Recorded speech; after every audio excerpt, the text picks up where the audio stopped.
जय गुरु जी, शुक्राना गुरु जी, शुक्राना प्यारी प्यारी संगत जी, जय गुरु जी। गुरु जी के श्री चरणों में मेरा और सारी संगत का कोटि कोटि प्रणाम। संगत के श्री चरणों में मेरा कोटि कोटि नमन। जय गुरु जी। संगत जी, आशा करती हूँ कि आप सब बहुत अच्छे से होंगे। गुरु महाराज जी की कृपा आप पर, आपके पूरे परिवार पर ऐसे ही बनी रहे। संगत जी, चैनल पर पहली बार आए हैं तो प्लीज आप चैनल को सब्सक्राइब कर लीजिए, बेल आइकन दबा लीजिए ताकि संगत के, सत्संग के और दिव्य आभा के, शिव महापुराण के हर तरह के सत्संग के नोटिफिकेशन आपको पहले ही मिल जाएं।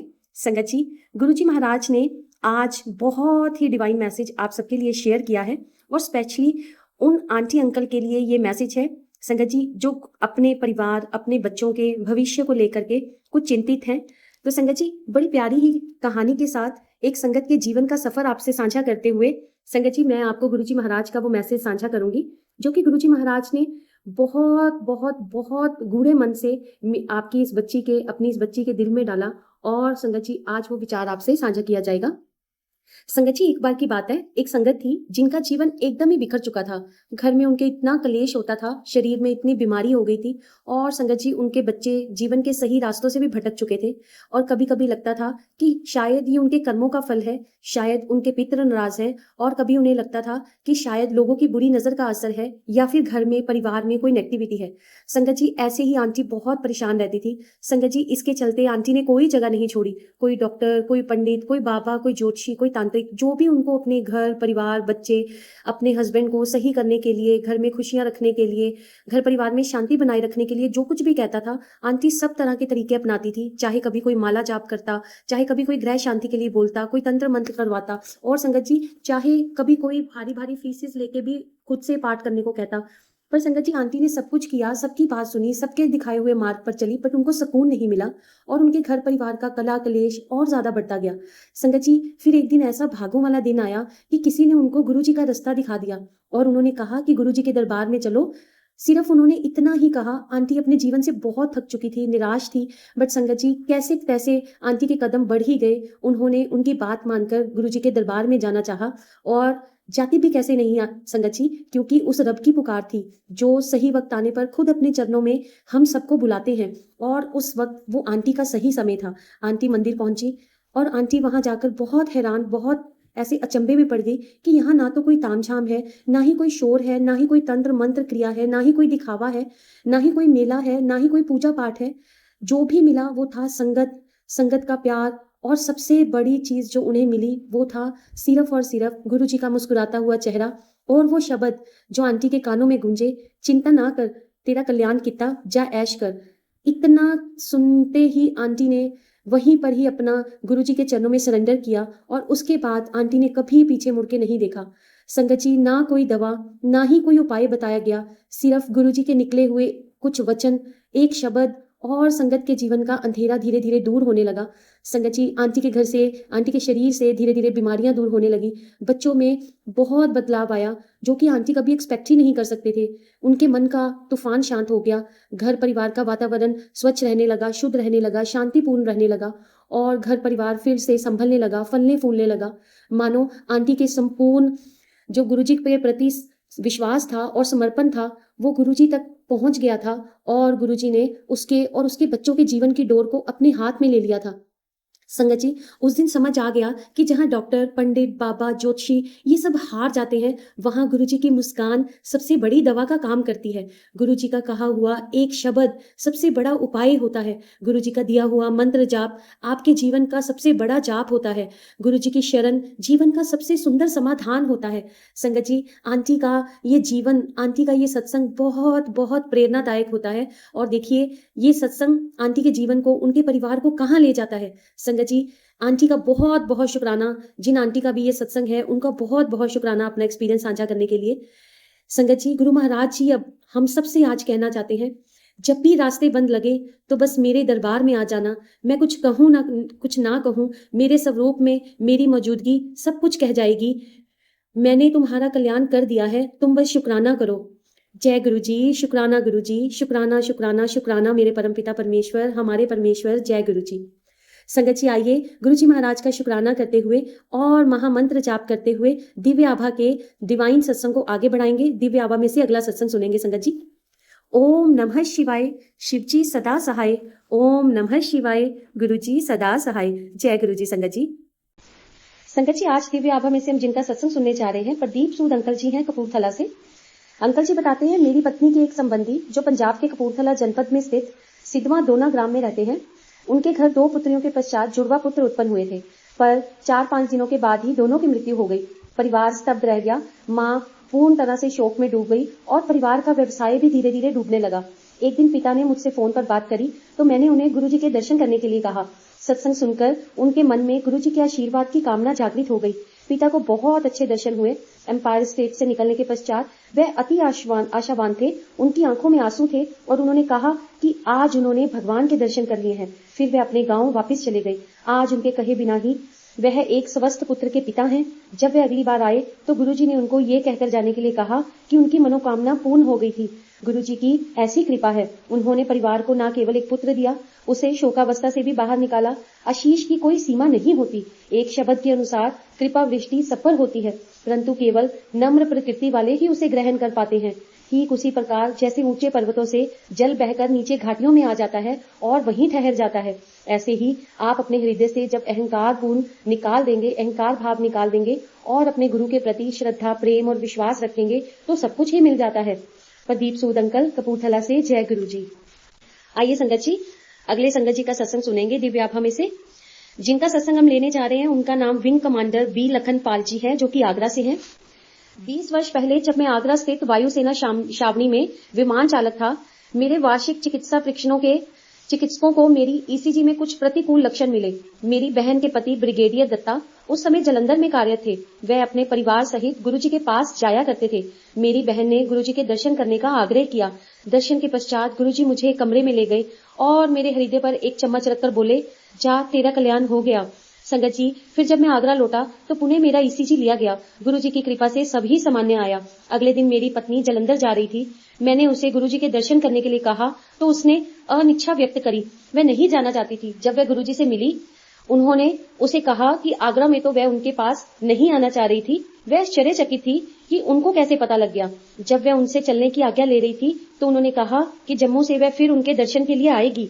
मेरी पत्नी ने कहा कि उसकी वहां से सीधे आगरा जाने की योजना है। गुरुजी ने फिर कहा कि आगरा लौटने से पहले वह जलंधर रुककर ही जाएगी।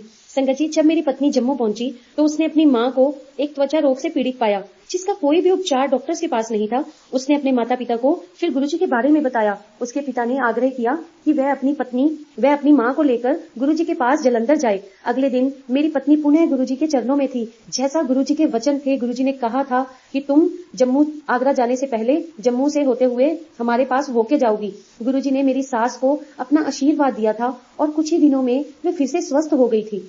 संगत जी, वायुसेना में होने के कारण मैं अनेक स्थानों पर रहा हूँ और अगले 20 वर्षों तक गुरुजी के दर्शन नहीं कर पाया था, लेकिन हमारे हृदय में गुरुजी के प्रति सदा आस्था थी, है और बनी रहेगी। संगत जी, अगस्त 2005 में डॉक्टर ने बताया कि मेरी पत्नी के दोनों गुर्दे शीघ्र ही काम करना बंद कर देंगे।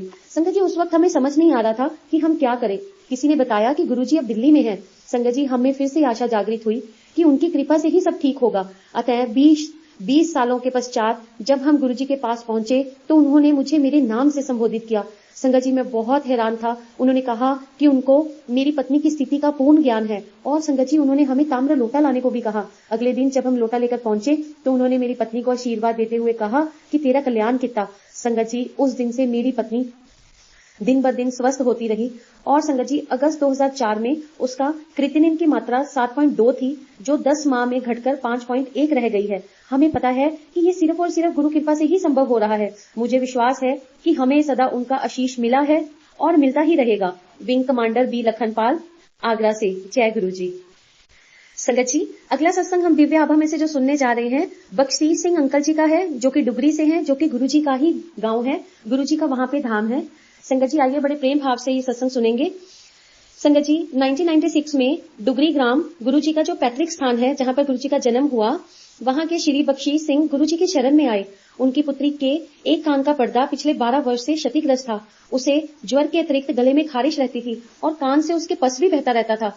डॉक्टर्स, पंडितों, ज्योतिषियों, बाबाओं और संतों सबसे उन्होंने उपाय करवाकर देख लिए थे, पर असफलता ही हाथ लगी थी। संगत जी, अंततः बख्शीश जी ने गुरुजी से विनती करने का विचार बनाया। गुरुजी उन दिनों पंचकुला में थे। जब बख्शीश अपनी बेटी के साथ वहां पहुंचे तो गुरुजी ध्यान में बैठे हुए थे। एक सेवक ने जब गुरुजी को उनके आगमन का समाचार दिया तो गुरुजी ने उनको अगले सप्ताह आने का निर्देश दिया। बख्शीश अंकल निराश अवश्य हुए क्योंकि उन्होंने वहां तक पहुंचने में 4 घंटे लगा दिए थे, पर वह अगले सप्ताह 6 बजे आने का विचार बनाकर फिर लौट गए। संगत जी, अगले सप्ताह जब बख्शीश अंकल वहां पहुंचे तो गुरुजी ने उनके आने का कारण पूछा।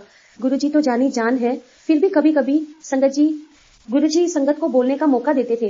बख्शीश अंकल ने अपनी बेटी की समस्या बताकर गुरुजी से उनकी कृपा के लिए प्रार्थना करी। गुरुजी ने प्रश्न किया कि वह कौन सी कक्षा में पढ़ रही है। व्यथित पिता ने उत्तर दिया कि वह 8वीं कक्षा में है। गुरुजी मुस्कुराकर बोले, कल्याण हो गया है, जा ऐश कर। बख्शीश को ये साधारण सी बात लगी, पर अति शक्तिशाली वचन उसे अस्पष्ट भी लगे, तो वह वहीं ही खड़े रहे। गुरुजी ने पूछा कि क्या तुम्हें कुछ और भी चाहिए? बख्शीश के ये पहले दर्शन थे। पिता ने हाथ जोड़कर गुरुजी से उनकी बेटी को लंबे समय से चले आ रहे कष्टों से और रोगों से निर्वित करने की फिर से बात दोहरा दी। गुरुजी के निर्देशानुसार वे संगत में बैठ गए और उन्होंने प्रसाद और लंगर भी ग्रहण किया। फिर गुरुजी के आदेश अनुसार उनको डुगरी जाने वाली अंतिम बस में बिठा दिया गया। अगले दिन ही बख्शीश ने अपनी बेटी के रोग में सुधार देखा और थोड़े ही दिन में उनका रोग समाप्त हो गया, जो कि 12 वर्षों से पीड़ित थी। अब बख्शीश परिवार ने हर सप्ताह के अंत में गुरुजी के दर्शन के लिए आना आरंभ कर दिया। उनका बस किराए का व्यय चिकित्सक से कम नहीं था। संगत जी, वर्ष बीतते गए, गुरुजी अब दिल्ली आ गए। बख्शीश और उनकी बेटी ने भी दिल्ली आना आरंभ कर दिया। एक ऐसे ही दर्शन के अवसर पर गुरुजी ने अपने भक्त को अपनी पत्नी और पुत्र को साथ लाने को कहा, जिन्होंने अभी तक गुरुजी के दर्शन नहीं किए थे। यात्रा और घर संबंधित समस्याओं के कारण बख्शीश उनको लेकर नहीं आए और अगली बार भी अपनी बेटी के साथ ही आ गए। गुरुजी ने फिर उनके बारे में पूछा। जब ऐसा 2-4 बार हुआ तो गुरुजी ने उन्हें अंतिम चेतावनी दे दी कि पत्नी और पुत्र को लेकर आओ। उनकी पत्नी और पुत्र संगत में आए तो गुरुजी ने उनकी पत्नी से उसके रोग के बारे में प्रश्न किया। उनकी पत्नी ने बताया कि उन्हें पीठ में बहुत दर्द रहता है, जिसका कारण रीढ़ की हड्डी में समस्या है, डॉक्टर्स की राय में जिसका कोई उपचार ही नहीं है। गुरुजी ने हंसकर उत्तर दिया कि उनके दर्द का मूल कारण तो मानसिक है। अपनी बेटी का विवाह कराने से वेदना समाप्त हो जाएगी। संगत जी, गुरुजी ने उनको दर्शन के लिए 2 सप्ताह में एक बार आने को कहा। गुरुजी के इस गंभीरता रहित कथन से उनकी पीड़ा कुछ ही दर्शनों के बाद समाप्त हो गई। गुरुजी की ऊर्जा ही ऐसी है, वह अपने सब अनुयायियों से अत्यंत प्रेम करते हैं और उन सबका ध्यान भी रखते हैं। कैसे गुरुजी महाराज एक संगत के जुड़ जाने पर पूरे परिवार का ख्याल रखते हैं, पूरे परिवार को ब्लेस करते हैं। जो संगत के संपर्क में है, भले ही वह संगत में आकर उनके दर्शन कर पाए या फिर ना कर पाए। उल्लेखनीय है कि बख्शीश के अन्य परिवार के सदस्यों को उन्होंने विशेष रूप से बुलाया। संगत जी, गुरुजी महाराज जब भी आपको आज अपने स्वरूप में हाजिर नाजिर होकर जो भी पहला विचार आपके मन में डालते हैं, वो गुरुजी की पहली आवाज होती है। संगत जी, जो टेलीपैथी से कनेक्टेड आपका पहला मैसेज आपको शो होता है, वो गुरुजी का आपको रिप्लाई होता है। और संगत जी, जो किसी संगत के मन से निकला हुआ आपके लिए कोई वचन होता है, कोई बात होती है, कोई रास्ता होता है, वो गुरुजी की बताई हुई राह होती है आपके लिए। बस आपको पहचानना है कि वो सही है या नहीं सही है। क्योंकि संगत जी, आए दिन हम बहुत से मैसेजेस में उलझकर, आए दिन हम बहुत सी बातों में उलझते जा रहे हैं, जिससे हमें दूर रहना है।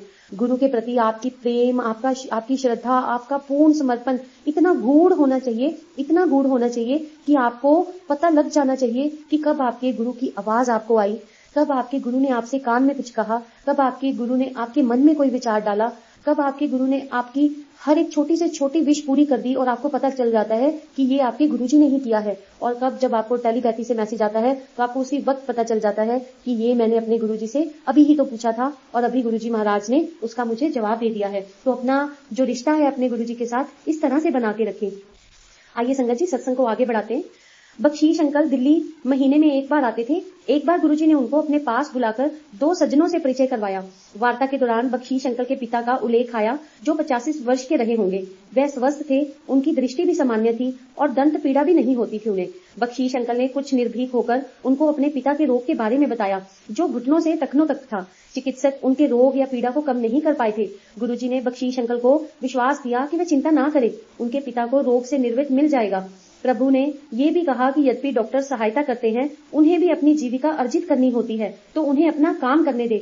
बख्शीश के जाते समय गुरुजी ने एक फूल माला जो उनके किसी अन्य भक्त के उनके चरणों में चढ़ाई थी, उनको दी और कहा कि उसे जल में डालकर उनके पिता उस पवित्र जल से स्नान कर ले। उसके बाद माला को पास के बहते जल में प्रवाहित कर दे। गुरुजी के निर्देश का अक्षरश पालन हुआ और उनके पिता की वेदना तुरंत समाप्त हो गई। संगत जी, आशा करती हूँ कि आपको इससे अपने रोग के उपचार का कुछ न कुछ समाधान जरूर मिला होगा, तो आप इसे अपना सकते हैं। इसके अतिरिक्त एक और महत्वपूर्ण घटना हुई। बख्शीश के पिता गुरुजी द्वारा मोहित हो गए। जब उनको भोजन करने को कहा जाता तो वे कहते कि उन्होंने गुरुजी का लंगर ग्रहण कर लिया है। परिवार के सदस्यों ने शीघ्र ही समझ लिया कि परिवार प्रमुख अब पूर्णतः मानसिक रूप से गुरुजी की शरण में पहुंच गए हैं। घर में उनकी उपस्थिति केवल भौतिक ही है, पितु उनका मन और उनका जो दिमाग है वो सिर्फ और सिर्फ गुरु की शरण और गुरु के चरणों में लग चुका है। कुछ समय पश्चात उनके पिता ने ये शरीर त्याग दिया और ये नश्वर शरीर को त्यागना ही पड़ता है। उससे पहले पहले हमें अपने परमात्मा के श्री चरणों से जुड़ जाना चाहिए। उनका अंत अपने पोत्र पोत्रियों से बात करते हुए अत्यंत शांतिपूर्ण रहा। आज भी बख्शीश अंकल अपने स्वप्न में उनको गुरुजी के सम्मुख नतमस्तक होते हुए ही देखते हैं। ये स्पष्ट है कि गुरुजी ने बख्शीश के पिता के अंतिम समय में उनके जीवन की बागडोर अपने हाथ में ले ली थी और उनको अति सुगमता से मृत्यु द्वार से होते हुए स्वर्ग लोक तक पार करा दिया। जय गुरुजी। संगत जी, एक कृषक के लिए उसका ट्रैक्टर परिवार के सदस्य की भांति होता है। संगत जी, जो भी संगत आज ये सत्संग सुन रही है, बड़े प्रेम बड़े श्रद्धा भाव से सुने। संगत जी, मैं पूर्णतः आप सबसे रिक्वेस्ट कर रही हूँ, मैं दोबारा से आप सबके सामने हाथ जोड़ रही हूँ। ये सत्संग बहुत बहुत बहुत ही ब्लेस्ड है। गुरु महाराज के आशीर्वाद इसमें पूर्णतः सम्मिलित है। गुरु महाराज इसमें हाजिर नाजिर है। संगत जी, आप उनकी उपस्थिति का आभास करते हुए ही इस सत्संग को सुने। संगत जी, जैसा कि सत्संग दिव्य आभा में लिखा गया है, अंकल जी के जीवन का अगला सत्संग है। एक कृषक के लिए उसका ट्रैक्टर परिवार के सदस्य की भांति होता है। अंतर केवल उसकी भिन्न आकृति का ही है। बख्शीश अंकल ने नया ट्रैक्टर खरीदने से पहले गुरुजी से पूछा कि कौन सा खरीदा जाए। गुरुजी ने कोई भी नया ट्रैक्टर खरीदने का सुझाव दिया, क्योंकि संगत जी यहाँ पर रुककर आपको बताना चाहते हैं कि गुरुजी महाराज पुरानी चीजें खरीदने में कभी विश्वास नहीं करते थे और गुरुजी महाराज ने संगत को हर बार नई चीज ही खरीदने का सुझाव दिया था, चाहे वो गाड़ी हो, घर हो या कोई और चीज हो। बख्शीश ने नए कल पुर्जों सहित स्वराज कंपनी का ट्रैक्टर खरीदा। उसकी ट्रॉली अत्यंत भारी धातु की बनी हुई थी और पूरे गांव में अपने प्रकार की वो पहली थी, क्योंकि वह बख्शीश की भूमि से 3 गुना अधिक भूमि पर एक समय में कार्य करने में समर्थ है। उस पर कभी भी अधिक भार नहीं पड़ता है। बख्शीश के अनुसार उस ट्रैक्टर पर भी गुरु जी की कृपा रही है। यह इस संदर्भ से स्पष्ट हो जाएगा। बख्शीश के पुत्र को स्वप्न आया कि जब वह उसे चला रहा था तो कुछ लोगों ने ट्रैक्टर को रोकने का प्रयास किया। ट्रैक्टर पर बैठे हुए एक व्यक्ति ने उसे ट्रैक्टर रोकने को कहा, अन्यथा वह उससे ट्रैक्टर छीन लेंगे। उसने ट्रैक्टर को रोक दिया, पर उसी समय गुरुजी प्रकट हुए और उन्होंने उसे ट्रैक्टर चलाने को कहा। उसने अपना वाहन आगे चलाया तो देखा कि उपस्थित जनसमूह ने हटकर उसको जाने का मार्ग दे दिया। बख्शीश के पुत्र ने जब अपने परिवार को यह बात बताई, अपना स्वप्न दर्शन गुरुजी का बताया, तो उन्होंने यही निष्कर्ष निकाला कि गुरुजी ने किसी आने वाली विपदा से ट्रैक्टर की और उनके पुत्र की रक्षा करी है। जय गुरुजी। संगत जी, जब भी आपको कोई स्वप्न आते हैं, जब भी आपको गुरुजी महाराज सपने में दर्शन देते हैं, आप डरा मत करें। संगत जी, कभी कभी हमें कुछ ऐसा सपना आता है कि हम डर जाते हैं, हमें लगता है कि ये पता नहीं क्या हो गया और क्या होने वाला है। संगत जी, अगर कुछ होने वाला होता है तभी तो गुरुजी महाराज ने आपको वो सपना दिखाया है ना। हमेशा हम सुनते आए हैं ना संगत जी कि गुरुजी महाराज आधे से ज्यादा तो हमारे कष्ट जो है वो सपने में ही कटवा देते हैं। तो संगत जी, सपने का मतलब ही यही होता है कि अगर आपको कोई ऐसा सपना आता है तो आप किसी भ्रम में ना पड़े। बस ये है कि जब आप नींद से जागे, आप गुरु महाराज जी के चरणों में, अगर आपको वो सपना याद है, आप डरे हुए, आप भयभीत हैं या आप खुश हैं या जो कुछ भी है, आप गुरु महाराज जी के सामने जाएं, उनसे अरदास करें, बेनती करें परिवार की खुशहाली के लिए, आपके समर्थन के लिए कि गुरुजी महाराज आपके और आपके परिवार को सहारा दे, से आपके परिवार पर अपना आशीर्वाद बनाए रखें। आने वाली विपदा से जो है गुरुजी महाराज ने जो आपको इशारा दिया होता है, उसमें भी गुरुजी महाराज पूर्णतः आप लोगों की रक्षा करें और संगत जी गुरु महाराज जी का शुक्राना करें कि जो विपदा उन्होंने आपकी आधे से ज्यादा स्वप्न में ही काट दी। संगत जी, ऐसे ही आप अपने छोटे छोटे कदमों को गुरु महाराज जी के श्री चरणों में आगे बढ़ाते रहे। चलिए आइए संगत जी, सत्संग आगे बढ़ाते हैं। संगत जी, 2004 से 2005 में गुरुजी ने संगत के कुछ सदस्यों को अपने गांव डुगरी जाने की स्वीकृति दी। संगत के 30-35 सदस्य जब डुगरी पहुंचे तो बख्शीश जी ने उन्हें लस्सी परोसी। रात्रि को बख्शीश अंकल की पत्नी को स्वप्न में गुरुजी ने पूछा कि क्या घर में घी की कमी है। जब उसने ना में उत्तर दिया तो गुरुजी ने प्रश्न किया कि केवल लस्सी देकर उसने मक्खन क्यों रख लिया था। वह शर्मिंदा होकर उठ गई। अगले दिन प्रातःकाल उसने ये घटना अपने परिवार के सदस्यों को सुनाई तो उन्होंने अनजाने में करी हुई गलती की पुनरावृत्ति ना करने का निश्चय किया। अब मौका मिलने पर वह लस्सी मक्खन के साथ ही देते हैं। यद्यपि स्पष्ट नहीं है कि गुरुजी ने ऐसा क्यों किया। ऐसा कहा नहीं जा सकता कि गुरुजी ने उनके स्वप्न में आकर ऐसे दर्शन क्यों दिए या गुरुजी ने ऐसा करने को क्यों कहा। एक अन्य पक्ष से विचार अगर किया जाए तो जितना अतिथि को दिया जाता है, परिवार उससे कहीं अधिक ईश्वर से प्राप्त करता है। उस परिप्रेक्ष्य में बख्शीश भी अब कड़े कृषक हो गए हैं पर बख्शीश परिवार पर गुरुजी की अभी और कृपा शेष थी। बख्शीश की अमलता की समस्या के लिए गुरुजी ने उन्हें अभिमंत्रित ताम्र लोटे से जल पीने को कहा और वह रोग भी शीघ्र ही समाप्त हो गया। जब बख्शीश ताम्र लोटा लेकर घर लौटे तो उनके पुत्र ने विनोद करते हुए कहा कि उसे छोड़कर घर के प्रत्येक सदस्य को गुरुजी ने कुछ न कुछ दिया है। बहन और पिता को ताम्र लोटा, माँ को चित्र और ताम्र लोटा, एक वही ही रह गया था। अगली बार जब वह गुरुजी के दर्शन के लिए पहुंचा तो गुरुजी ने उसे बुलाकर एक चित्र दिया। गुरुजी के इस अचानक प्रतिदान से वह अति चकित और पर बेहद प्रसन्न भी हुआ। बख्शीश परिवार पर गुरुजी की अनुकंपा यही दर्शाती है कि उनकी अप्रतिबिंब कृपा और संरक्षण सदा अपने भक्त के और उसके पूरे परिवार के साथ रहते हैं, उसके सगे संबंधियों के साथ रहते हैं। गुरुजी को याद ही करें, गुरुजी महाराज कैसे आपकी नहीं सुनेंगे। संगत जी, अपना विश्वास बनाकर रखें। हर सत्संग आपको कोई ना कोई सीख जरूर देता है। हर सत्संग में गुरुजी की पूर्ण ब्लेसिंग छुपी होती है। हर सत्संग आपको अपने परमात्मा पर विश्वास करना, अपने परमात्मा से कैसे मांगा जाए, कैसे अरदास की जाए, कैसे किसी संगत के गुरु महाराज ने कष्ट काटे, कैसे कर्म काटे, ये सब आपको सिखा कर जाता है। तो इसलिए संगत जी, कभी भी कोई भी सत्संग जब आप सुनना शुरू करें तो उसको कभी अधूरा नहीं छोड़ना चाहिए। अपने वक्त के साथ उस सत्संग को पूरा जरूर सुन लेना चाहिए। जय गुरु जी। बख्शीश सिंह अंकल डुगरी से, जो कि गुरुजी का गांव है। जय गुरु जी, जय गुरु जी, जय गुरु जी। आइए संगत जी, एक और संगत जी का सत्संग लेंगे और संगत जी उसके बाद सांझा मंत्र जाप करते हुए आज के सत्संग को विराम करेंगे। संगत जी, अगला सत्संग हम जिनका लेने जा रहे हैं वो भगवान दास जेठरा जी हैं, जो कि गुड़गांव से हैं। संगत अंकल कहते हैं, मैंने भारत सरकार द्वारा आयोजित कैलाश मानसरोवर यात्रा पर जाने की योजना बनाई थी। जब मैंने गुरुजी से आज्ञा मांगी तो उन्होंने कहा कि मैं वहां क्यों जाना चाहता हूं, जब शिव तो मेरे समक्ष यहीं पर उपस्थित हैं। स्वाभाविक है मैं यात्रा पर नहीं गया। उस वर्ष यात्रा मार्ग पर अनेक भूस्खलन हुए, जिनमें 20 श्रद्धालुओं के 2 दल उनके नीचे भी आ गए थे और उनमें से अनेकों की मृत्यु हो गई। गुरुजी को इस बात का पहले से ही आभास था और उन्होंने मुझे जाने से रोक दिया था। बाद में वह बोले कि देखो मैंने कैसे तुम्हारे जीवन की रक्षा करी है। हाँ संगत जी, गुरुजी महाराज सब कुछ जानते हैं, क्योंकि वही तो परमात्मा है। गुरुजी की शरण में आकर हमें इधर उधर नहीं भटकना चाहिए। गुरु की इच्छा के बिना हमें ऐसी किसी यात्रा पर नहीं जाना चाहिए, क्योंकि संगत जी जब आपका सही वक्त आता है तो गुरुजी आपको स्वयं ही आदेश देते हैं, स्वयं ही आपकी तैयारी करा देते हैं उस यात्रा की। जय गुरु जी।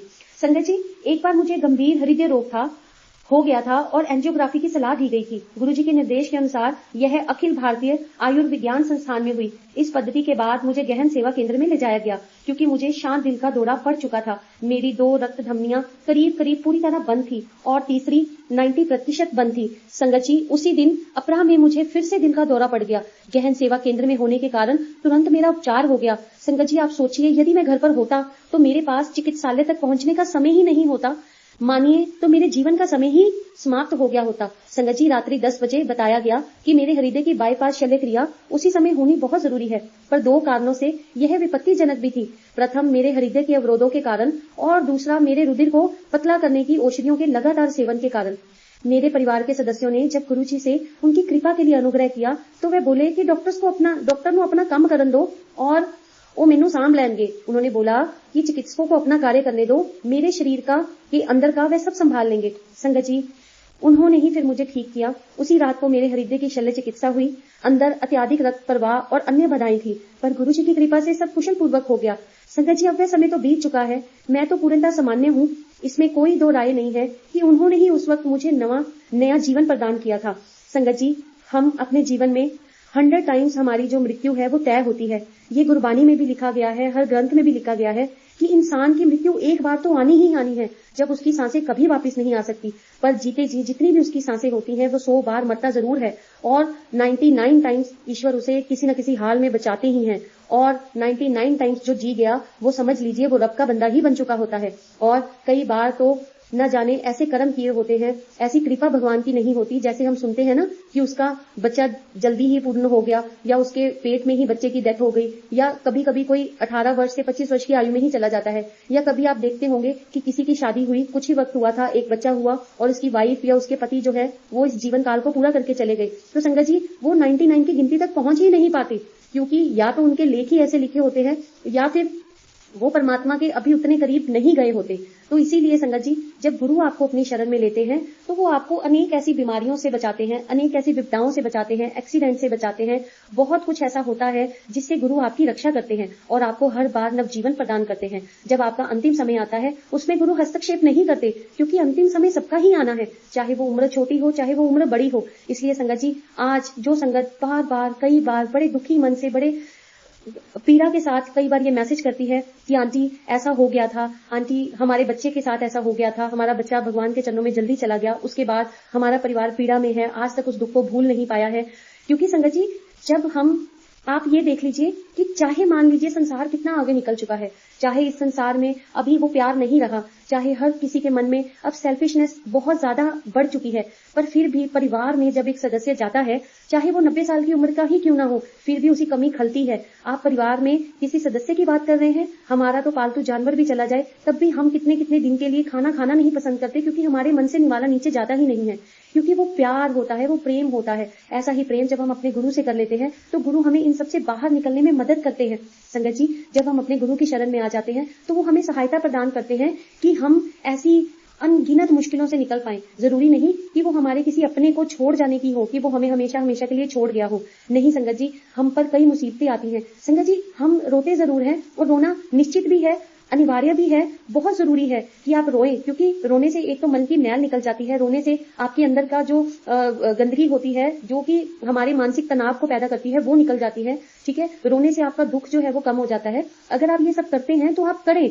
मैं भी इंसान हूं संगत जी, मुझे भी बहुत रोना आता है, बहुत दुख तकलीफ होती है, पर आपसे एक बात, अपना एक एक्सपीरियंस जरूर साझा करूंगी कि अब वो रोना दुनिया के लिए नहीं है। पहले रोना हो सकता है प्यार के लिए हो, एक लगाव के लिए हो, घर परिवार के लिए हो, काम के लिए हो, मेरे शरीर के लिए क्यों ना हो, पर अब जो रोना रह गया है वो सिर्फ और सिर्फ मेरे गुरु के आगे रह गया है। क्योंकि संगत जी, 99% तो अब मुझे खुशी के ही आंसू लगते हैं, चाहे कोई कितनी भी बड़ी मुसीबत सामने आ जाए, पर फिर भी मैं अपने गुरु का शुक्राना ही करती हूँ। क्यों? क्योंकि उसने मुझे उस मुसीबत से निकलने का रास्ता भी दिखाना है, क्योंकि गुरु ने ही मुझे उस मुसीबत में डाला है, मेरी परीक्षा लेनी है, तो मुझे निकलने का रास्ता भी वही दिखाएंगे। घर परिवार में लड़ाई झगड़े होते हैं, कलेश होता है, तो गुरु जी का मंत्र जाप करना शुरू कर देते हैं मन ही मन में। अगर आप गुरु को याद रखते हैं तो मन ही मन में मंत्र जाप करेंगे ही, नहीं याद रखते तो एक बोलेगा तो आप 4 बोलेंगे, कोई 4 बोलेगा तो आप 40 बोलेंगे, तो लड़ाई झगड़ा बढ़ता ही जाएगा। वही आप अगर मन ही मन में मंत्र जाप करना शुरू कर दे, गुरु जी से अरदास करें कि वो लड़ाई झगड़ा, देखिए तो सही कैसे एक बार में रुक जाता है। आप बोलेंगे ही नहीं तो फिर वो लड़ाई झगड़ा बढ़ेगा कैसे? एक हाथ को ही हाथ होता है ना, ताली तो 2 हाथों से ही बजती है, एक से तो नहीं बजती है। तो इसी तरह से संगत जी, गुरु जी महाराज इतने छोटे अवसर आपको देते रहते हैं कि आपकी खुशी का ठिकाना ही नहीं रहता है। तो गुरु के आगे जो आंसू हैं, मेरे तो ऐसे ही निकलते हैं। हाँ, 1% जो दुनियादारी के लिए रह गए हैं वो अभी भी है, क्योंकि कहीं ना कहीं मानव चोले में भेजा ना भगवान ने, तो मानव चोले वाला कुछ तो काम अंदर होगा ही ना। तो संगत जी, मैं ये नहीं कहती कि आप दूसरों के जैसे बने, आप मेरे जैसे बने या मैं आपके जैसी बनूं, बस मैं इतना जरूर आपसे कह रही हूँ कि हर संगत का एक्सपीरियंस, आपका एक्सपीरियंस मेरे लिए, मेरा आपके लिए बहुत ही प्रेरणादायक रहता है। तो संगत जी, आप ऐसा जरूर करें कि जो कोई आपके जीवन से चला गया है, जिसने इस जीवन में अब आना ही नहीं है, कोई तो होता है ना शहर छोड़ के चला गया, किसी ने आपसे रिश्ता खत्म कर लिया, फिर भी एक उम्मीद रहती है, फिर भी आप उसको दूर से देख सकते हैं, उसके बारे में आप दूसरों से सुन सकते हैं, कभी ना कभी तो उसके सामने भी आ सकते हैं, कभी ना कभी लड़ाई झगड़ा ही सही, उसके बारे में भी बात हो सकती है, एक बहाना ही हो जाता है। पर जिसने जीवन में आना ही नहीं है दोबारा, आप उसको याद करके रोएं, आप उसको याद करके चिल्लाएं, आप दूसरों को दोष दें, आप भगवान को दोष दें, आप हालातों को दोष दें, उससे होगा क्या? जो चला गया है, हम कहते हैं ना कि उसकी आत्मा को शांति मिले, तो वो चला गया, उसकी आत्मा को शांति मिलने दे। आप उसको बार बार याद करेंगे, उसको अशांत क्यों कर रहे हैं? क्योंकि उसको तो नवजीवन मिल चुका होगा। वो नवजीवन चाहे किसी कीड़े के रूप में हो, जानवर के रूप में हो, इंसान के रूप में हो, चाहे उसको मोक्ष ही क्यों ना मिल गया हो, चाहे उसको जीवन मिलना ही क्यों ना हो, अभी दोबारा ना ही मिलना क्यों हो। तो संगत जी, जो चला गया है उसको जाने दें। इसलिए गुरु जी महाराज आज आपसे जो जो कह रहे हैं, जो जो कहना चाह रहे हैं, गुरु जी महाराज जो जो आपको बता रहे हैं, आप अगर उनको याद करते भी हैं, वो आपके शरीर का, आपके जीवन का हिस्सा रहे हैं। चाहे अजन्मा बच्चा हो, चाहे कुछ ही साल का बच्चा हो, चाहे कुछ बड़ा हो या चाहे कोई बूढ़ा हो, जो आपके जीवन में आया है और हमेशा के लिए चला गया है, संगत जी आप एक बार सोच के देखें, अगर वो आपके सामने होता और तिल तिल मर मर के उसका जीवन निकलता, इससे अच्छा भगवान ने अगर उसको अपने चरणों में बुला ही लिया, तो भगवान का शुक्राना करें कि भगवान आपने जहां भी उसको भेजा, उसकी आत्मा को शांति मिले और वो अपने अगले जीवन में पहुंच जाए। ठीक है, उसको मोक्ष प्राप्ति हो। आपको तो उसकी मोक्ष प्राप्ति की कामना करनी चाहिए। संगत जी, बार बार भगवान को दोष नहीं देना चाहिए। ठीक है, बाकी आप सबकी अपनी मर्जी है, बाकी हर किसी की अपनी अपनी बुद्धि है, बाकी हर किसी का भगवान के साथ अपना अपना लगाव है, परिवार के साथ अपना अपना लगाव है, कोई किसी के विषय में कुछ कह नहीं सकता है। बट हाँ, महाराज सत्संग के ही बीच में, सत्संग के द्वारा ही, संगत के द्वारा ही आप सबको, हम सबको बहुत से मैसेजेस देते हैं, उनको समझने की कोशिश तो करें। क्या पता एक बार कहीं आपके अंधेरे मन में रोशनी पड़ जाए। ठीक है संगत जी, चलिए थोड़ा सा सत्संग है संगत जी का। संगत जी आइए सत्संग को कंप्लीट करेंगे। संगत जी, फिर एक बार तीसरा अवसर 31 दिसंबर 2006 को आया। हर साल की भांति बड़े मंदिर में बहुत बड़ा आयोजन था। देर रात में जैसे संगत ने जाने के लिए गुरुजी से आज्ञा लेनी आरंभ करी, उन्होंने मेरे परिवार के सदस्यों को तो जाने की अनुमति दे दी, पर गुरुजी महाराज ने मुझे वहीं रुकने को कहा। 1 घंटे के उपरांत उन्होंने कहा कि उन्होंने मुझे नया जीवन दे दिया है, अब मैं जा सकता हूँ। संगत जी, उस समय में उनके शब्दों का तात्पर्य समझ ही नहीं पाया, पर जब मैं घर पहुंचा तो पता लगा कि मार्ग में जिस कार में मेरा परिवार जा रहा था, घने कोहरे के कारण दुर्घटनाग्रस्त हो गई थी। ठीक उसी समय जब गुरुजी ने मुझे नया जीवन दान देने की बात करी थी। संगत जी, ऐसी है हमारे गुरुजी की कृपा। एक गति अवरोध पर सामने वाले की कार ने अचानक ब्रेक लगा दी और मेरे पुत्र के कार रोकने के सब प्रयास असफल रहे थे। संगत जी, वह अगली कार से जोर से टकरा गई। सामने का बम्पर और जाली क्षतिग्रस्त हो गए। मेरी पत्नी का सिर सामने शीशे से टकराया जो टूट गया, पर किसी भी यात्री को कोई चोट नहीं आई। गुरुजी महाराज ने अपनी कृपा सब पर बरसाई। संगत जी, गुरुजी के पास अगले दर्शन पर वह बोले कि उन्होंने पूरे परिवार की रक्षा करी थी। संगत जी, उन्होंने मुझे तो जीवन दान दिया था, क्योंकि हो सकता था कि अगर मैं उस समय यात्रा कर रहा होता और गाड़ी में होता, क्या पता कि वो मेरा अंतिम क्षण था, और गुरुजी ने मुझे अपने पास रोककर नया जीवन दिया था और मेरे परिवार की भी पूर्ण तरह से रक्षा करी थी। संगत जी, आज भी हमारा परिवार उनकी इस कृपा के लिए उनका कृतज्ञ है। संगत जी, स्पष्टता गुरुजी सबका भविष्य जानते हैं और विनती किए बिना जो हित में होता है गुरुजी महाराज वही करते हैं। संगत जी, अनेक बार तो पता भी नहीं चलता कि उन्होंने क्या क्या किया है। वह सब अनुयायियों की सहायता करते हैं। हमें केवल इतना ज्ञान है कि वे सदा हमारी समस्याओं, चिंताओं और कष्टों को दूर कर देंगे। हम अपने सब मानसिक तनाव उन पर छोड़कर शांतिपूर्वक रह सकते हैं। संगत जी, एक बार मेरे ससुर की आयु 90 वर्ष से ऊपर ही रही होगी। एक बार की बात है, वह मनोभ्रंश यानी कि डिमेंशिया रोग से ग्रस्त थे, जो बड़े लोगों को अक्सर हो जाता है। संगत जी, कभी कभी मेरे ससुर परिवार में से किसी को पहचाना नहीं करते थे, आक्रामक हो जाते थे और मति भ्रम होकर कल्पना करने लगते थे। उन्हें गुरुजी में विश्वास नहीं था और कभी उनसे मिले भी नहीं थे। गुरुजी ने मेरी पत्नी की प्रार्थना का उत्तर दिया और इस रोग से, जिसका आधुनिक चिकित्सा विज्ञान में भी कोई उपचार नहीं है, उनको 90% तक राहत मिल गई थी। संगत जी, ऐसा परमात्मा के अलावा और कौन कर सकता है। संगत जी, मैं आपको अपना एक और सत्संग सुनाता हूँ। मेरा छोटा पुत्र एक अभियंता है और वह पूंजी बाजार में लगा हुआ था। एक बार गुरुजी ने उससे प्रश्न कर उसे नया कार्य करने की सलाह दी। मेरा पुत्र कई दिनों तक एक नौकरी ढूंढता रहा, पर उसे सफलता नहीं मिली। एक दिन गुरुजी ने पुनः उससे प्रश्न किया और नकारात्मक उत्तर मिलने पर कहा कि उसने 15 दिन में नया कार्य मिल जाएगा। 1 सप्ताह में उसको साक्षात्कार के लिए आमंत्रण आ गया और 13वें दिन उसे नया कार्य मिल गया। 6 वर्ष पूर्व मैं योजना आयोग से सेवानिवृत्त हुआ और उसके बाद मैं कुछ कार्य करना चाहता था, पर संगत जी, मुझे कोई अच्छा कार्य नहीं मिल पा रहा था। गुरुजी ने कुछ अवसरों पर सुझाव दिया था कि मैं किसी अच्छी संस्था में सलाहकार का काम कर लूं। मैं अच्छे कार्य की खोज में लगा रहा। एक दिन अचानक एक पुराने मित्र मिले जिन्होंने एकदम मुझे मेरी पसंद का कार्य दे दिया। संगत जी, संयोग से या गुरुजी की महासमाधि से कुछ समय बाद हुआ। इससे यही सिद्ध होता है कि गुरुजी अब भी हमारे साथ है। गुरुजी का कहा हुआ हर वचन पूरा जरूर होता है और सही समय आने पर ही होता है, और गुरुजी महाराज अब भी हमारी हर वक्त हर क्षण सहायता कर रहे हैं। जय गुरुजी। संगत जी, सेवारत होते हुए जब एक बार मैं चाणक्यपुरी में सरकारी निवास में रहता था, सेवानिवृत्त होने के बाद मैंने द्वारका में एक छोटे घर में रहने का निर्णय लिया था, पर गुरुजी ने मुझे गुड़गांव में एक 500 गज का भूखंड लेकर घर बनाने को कहा। उनसे बार बार निवेदन करने पर उन्होंने 360 गज का छोटा भूखंड लेने को कहा। आर्थिक अथवा शारीरिक रूप से मेरी इतनी सामर्थ्य नहीं थी कि मैं ऐसा कर भी पाऊं, पर जब निर्माण आरंभ हुआ तो मुझे अपनी भूल का पता लगा। गुरुजी की दया निर्माण कार्य में विदित थी। जब भी धन की आवश्यकता पड़ती थी, जब भी धन की कमी होती थी, संगत जी, वह कहीं न कहीं से पर्याप्त हो जाता था, मिल जाता था। संगत जी, गुरुजी महाराज की कृपा, गुरुजी महाराज का सहारा हर पल मेरे साथ रहा है। इस संदर्भ में मैं 2 दृष्टांत पर्याप्त होंगे। सामान्यतः बैंक सेवा निवृत्त लोगों को ऋण देना नहीं चाहते हैं, क्योंकि जिनके पास सरकारी जॉब होती है बैंक भाग कर आते हैं, और जो सेवानिवृत्त हो जाते हैं बैंक उनसे दूर भागते हैं और उनको ऋण नहीं देना चाहते होते। पर मुझे बैंक के अधिकारी ने स्वयं ऋण देने की बात करी और वह बिना किसी कठिनाई के मुझे मिल भी गया। यद्यपि हमारी पैतृक संपत्ति थी, मेरे भाई बहनों में मतभेद भी था और ऐसा प्रतीत नहीं होता था कि ये कभी मतभेद मिट भी पाएंगे। एक दिन जब मैं बड़े मंदिर में था तो मेरी बहन ने फोन किया और कहा कि सब मतभेद, सब कलेश समाप्त हो गए हैं, एक खरीदार मिल गया है और मुझे पहली किस्त अगले दिन मिल जाएगी। इस प्रकार गुरुजी की कृपा से कभी भी धन की कमी तो मुझे हुई ही नहीं। संगत जी, जय गुरुजी। संगत जी, गुरुजी ने मेरी पत्नी को ताम्र लोटा लाने को कहा। संगत जी, हम चकित रह गए, क्योंकि मेरी पत्नी को बढ़ती आयु की समस्याओं, कोलेस्ट्रॉल और यूरिक अम्ल के अन्यथा और कुछ भी नहीं था, पर हमने गुरुजी के निर्देशों का पालन किया। गुरुजी द्वारा अभिमंत्रित ताम्र लोटे से मेरी पत्नी ने प्रतिदिन जल पीना आरंभ किया। कुछ दिन बाद ही वह रोगग्रस्त हो गई। संगत जी, परीक्षणों से ज्ञात हुआ कि यद्यपि उसके हीमोग्लोबिन में सुधार हुआ था, पर कोलेस्ट्रॉल और यूरिक अम्ल में गिरावट आ गई थी। इतने अच्छे परिणाम तो पिछले 40 वर्ष में कभी नहीं आए थे। तत्पश्चात वह शीघ्र स्वस्थ भी हो गई। स्पष्ट था कि गुरुजी को उसके रोग का पहले से ही आभास था और उन्होंने इसीलिए उसे खुद से ताम्र लोटा लाने को कहा था और उन्होंने इसे बढ़ने से पहले ही रोक दिया था। जय गुरुजी। संगत जी, गुरुजी ने मेरी माँ पर भी अपनी कृपा करी है। मेरी माँ जो 70 वर्ष से ऊपर थी, मधुमेह के रोग से पीड़ित थी, उन्हें रोज इंसुलिन इंजेक्शन लेना पड़ता था। इसके अलावा हृदय और यकृत की भी समस्याएं थी और संगत जी उसे गठिया और अपचन भी था। संगत जी उन्हें खाना हजम नहीं होता था। वास्तव में वह गुरुजी ने पास आने की अभिलाषा रखते हुए भी आने का साहस नहीं जुटा पाती थी, क्योंकि संगत में धरती पर बैठना पड़ता था। परिवार के बार बार कहने पर उन्होंने आना आरंभ कर दिया। पहले दिन ही गुरुजी ने उन्हें मुट्ठी भरकर बर्फी दे दी। मधुमेह का विचार कर उन्होंने थोड़ा सा खाकर शेष अपने बच्चों के लिए रख लिया।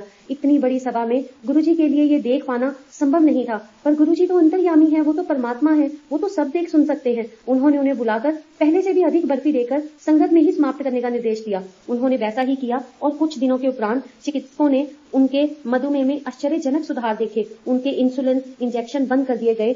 चिकित्सा विज्ञान में ऐसा संभवतः कभी ना हुआ हो, पर जैसा कहते हैं कि गुरुजी की दया वहां पर आरंभ होती है जहां पर डॉक्टर्स का विज्ञान, डॉक्टर्स का साइंस फेल हो जाता है। उनके गठिए में भी सुधार आया और ऐसा ही हृदय रोग में भी हुआ। वह अब घंटों अपने पैर मोड़कर बैठ सकती हैं। उनके हृदय की औषधियां बहुत कम कर दी गई हैं।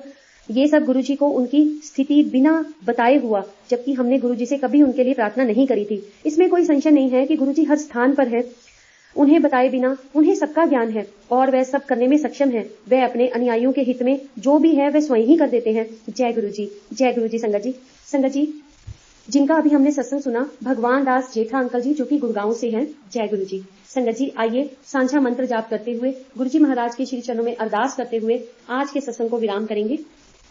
संगत जी गुरु जी महाराज ने सारी संगत को जो भी मैसेजेस आज के सत्संग में दिए, जो भी आज की दिव्य वाणी के द्वारा दिए गए, संगत जी आप उन सबको अपने जीवन में उतारने की कोशिश जरूर कीजिएगा। सबसे ज्यादा अपने मन पर उतारने की कोशिश कीजिएगा संगत जी, क्योंकि परमात्मा से मेल आपका मन से ही हो सकता है। परमात्मा से आप तन से मेल नहीं कर सकते हैं, पर मन से परमात्मा से मेल करने के लिए आपको अपने तन को स्वस्थ रखना बहुत आवश्यक है। क्योंकि जब आप अपने परमात्मा में ध्यान लगाना शुरू करते हैं तो आपके तन में दर्द होती है ना, आपके तन दुखता है, आपका शरीर अस्वस्थ होता है, तो आप अपने परमात्मा के आगे सिर्फ रोते ही रहते हैं और आपके पास कई बहाने होते हैं गुरु के आगे ना बैठने के लिए, गुरु से के साथ ना जुड़ने के लिए। तो इसलिए संगत जी सबसे पहले अपने शरीर को स्वस्थ रखें और उसके बाद अपने मन में बसे हुए परमात्मा का ध्यान करें।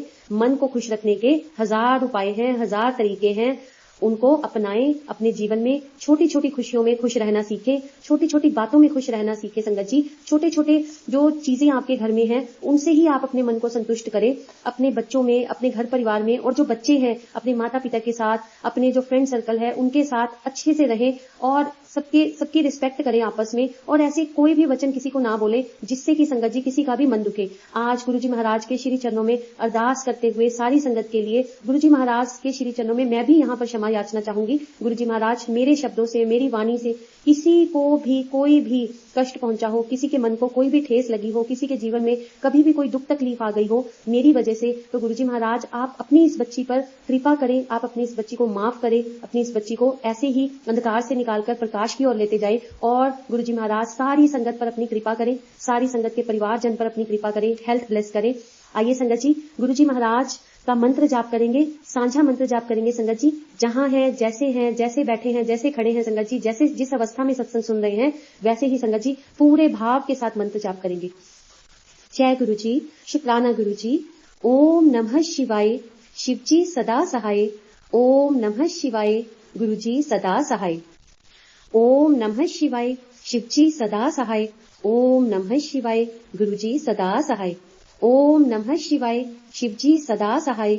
ओम नमः शिवाय। गुरु जी महाराज सारी संगत के हर पल, हर दिन, हर वेले, हर जगह, हर दम सदा ही सहाय। जय गुरु जी, शुक्राना गुरु जी, शुक्राना प्यारी प्यारी संगत जी। जय गुरु जी।